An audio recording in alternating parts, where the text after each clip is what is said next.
see, I'm from Atlanta, Georgia, so this is home for me. But I currently live in Athens, and I work for a suicide prevention grant there. How did I get started? I've been living with mental health challenges for about 18 years. I remember my first panic attack. I was 10 years old, and we were standing in line at school. And you know the single file lines that you have to stand in to go to art class, to go to recess, to lunch. I hated these lines so much. I remember my heart just started beating really fast. And then my hands started to clench up, and I started to sweat a little bit. And I had this thought of, are the people behind me talking about me, right? Are the people in front of me talking about me, what's going on, right? And then I had this feeling that that entire hallway was closing in on me. I did not know what to do. So I knew what I could not do, and that was raise my hand and say, hey teacher, I'm freaking out. That wasn't really an option, because I had no idea what to call it, okay? And so I remember standing there and just getting through that moment and being so happy when she raised her hand and said, let's continue forward. So I went about this lifestyle of panic attacks and anxiety at the age of 10. And it got so bad that I just turned into isolation, and I did not want to go anywhere.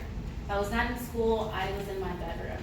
If I was not in my bedroom, I was alone within a crowd. If I was with my family, I was in the corner of that family meeting. This isolation then turned into depression. So by the age of 12, I began having severe suicidal ideations. I would wake up not wanting to be here. I go to school not wanting to be here. And I just lived with this thought of if I could just go to sleep and never wake up again, how much relief would that be? Right? Life had become too hard, being alone had become too hard, but that was my preference. I remember getting into a small argument with my mom, as many teenage daughters do, right? And she said, you know what, Paige, I'm so over this. I'm gonna need you to go stay with your aunt for a little bit. She was upset, I was upset, but in the moment she said that, I said, finally, I have this chance to take my life. I have this chance to not live like this, to live like this anymore, and I have this opportunity and I'm going to take it. So I went to Tennessee, and I stayed with my aunt, and we get there, and she says, dang it, I forgot something. I have to run to the store. I'll be right back. As soon as she said that, I said, this is my chance, right? And I remember sitting in my room. I had this really tiny, twin-size bed, little quilt on it, and there was windows right behind me. I remember sitting there and tapping my feet, wondering what this would look like, wondering what my life would look like no longer being here, right? How would I make my attempt? How could this be as easy as possible? So I found my way to the bathroom, and I found my way to her cabinets, and then I found my way to an abundance of over-the-counter medication. I remember standing in front of the mirror and turning on the water faucet and taking pill after pill, knowing that as soon as this was over, I wouldn't be as miserable I had been. For 2 years, I've been living with this secret of anxiety, of depression, and of I just don't want to be alive anymore. So you have this young girl who has no language of what a panic attack looks like, or what anxiety looks like, or what these thoughts actually look like. But I had an attempt, and I remember sitting on the side of that bed, waiting for something to happen, waiting to feel something, and it didn't come. So I laid down, and I closed my eyes, and thankfully the next morning I woke up. I always get the question, were you happy to be alive? No.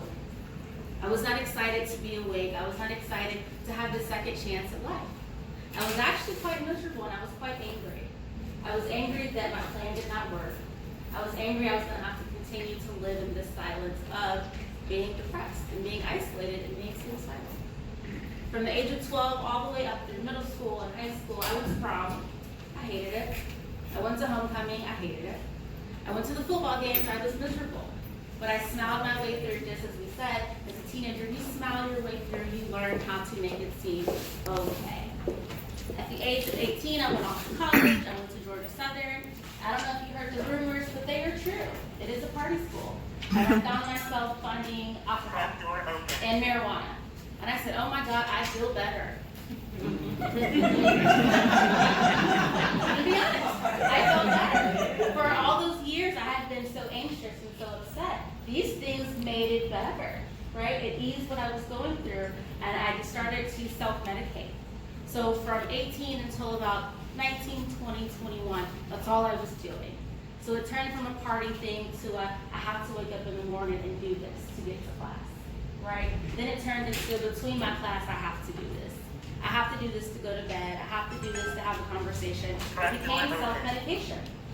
My symptoms grew worse to where at about 20 21 years old, I found myself in Atlanta, and I should have been in school.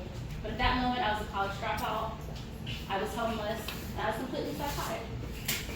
I was sitting on the side of the road, and my car wouldn't start, and again, I was having these panic attacks, and I called my dad, and I said, you know what, I really need you to come pick me up. He says, well, where are you? So I'm on South High Drive. He said, you're supposed to be in class. He and I had been in class for about 3 months, right? I said, Dad, I really need you to come pick me up. And he pulls up beside my car, and he takes one good look at me, and he said, something's not right. So he picks me up and lays me in the back seat.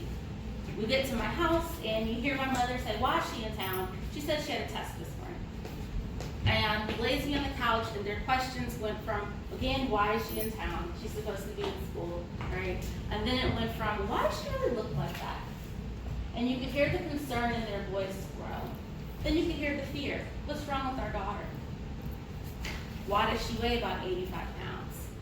Why does she look so exhausted? What's really going on? And that was when I knew that our community did not have the access to our resources. They had no idea who to call. So the very next day we went to a primary care physician, and she says, hey, I have a question for you. I said, yes. She says, are you suicidal? I said, yes, ma'am, I am. That was the first time in all those years somebody asked me how I was feeling. It was the first time somebody said, how do you feel? Do you not feel like being here anymore? That was my moment of truth. I said, yes, I don't want to be here. Can you help me? I was sent to Wellstar Hospital for 3 days. And following those 3 days, I went to Ridgeview Institute for a 3-day stay. Those were the best 3 days of my life, right? I was able to get sleep. I had been sleeping maybe about 2 to 3 hours for about 2 years straight. So I was exhausted, right? Best sleep I had in a long time. But more than that, I had a doctor say, hey, remember that thing that you went through when you were 10? That's a panic attack. Remember those feelings of the tightness in your chest? That's anxiety, right? Remember when you were 12 and you had that attempt and you didn't want to be here? That's called suicidal ideation. And I began learning all these terms and all this education of, wow, this is how I deal with what's been going on in my life. And he says, remember all the chaos you've been going through for the past 2 years in college? I said, yeah. He said, that's called bipolar disorder. You think I'd be sad? I was ecstatic. I was excited because I had terminology. I was excited because I was given these tools to make my life better. On the other hand, this is the hardest day for my parents. They had no idea that was what was going on. They had no idea for all those years that was the truth. They had no idea I had been suicidal or had an actual attempt. So we had to meet at this crossroad of what are we going to do? We all decided to become educated. My mom began ordering these books, and I promise you every day, it'd be like 2 to 4 books of the front stuff. How to deal with the challenge, the mental health challenge, right? How to have these conversations, how to cope, how do I build this as a parent? And my dad was more so one-on-one. We began going to family therapy. I'm a strong advocate for therapy. I did intense therapy for about 4 years. I was discharged when I was 25, right?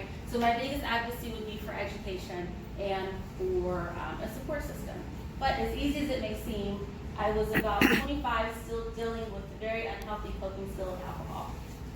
And I found myself on my 25th birthday in a ditch. I wrecked my car head first into a drainage ditch, and there was all these boulder rocks around me. And I remember sitting there wondering what was going to happen next. This was actually on my birthday, and was I actually going to go to jail that night? And I did. An officer came, he asked me my questions, and he put me under arrest.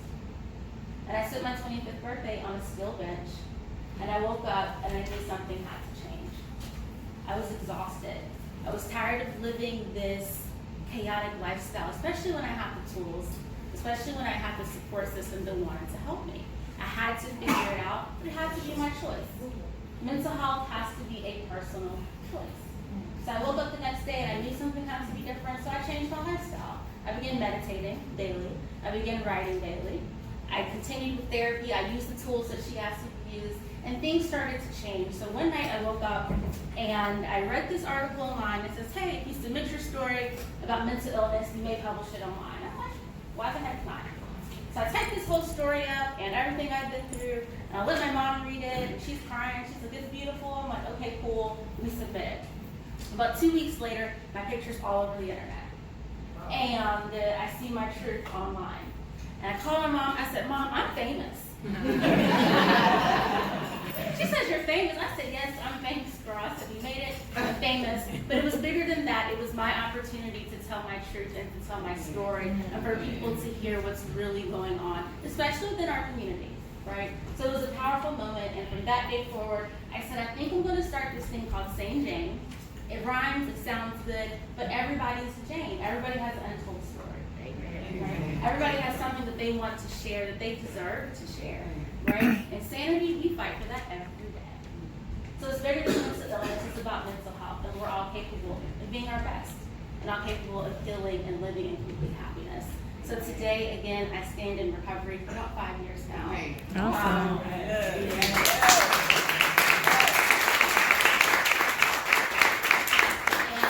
it's exciting just to do events like this. I'm so thankful. Thank you for having me. And that's it. I have an awesome support system. My parents are usually here, but they're doing something else. But it's a family thing, and this is what we do all day, every day. And that's it.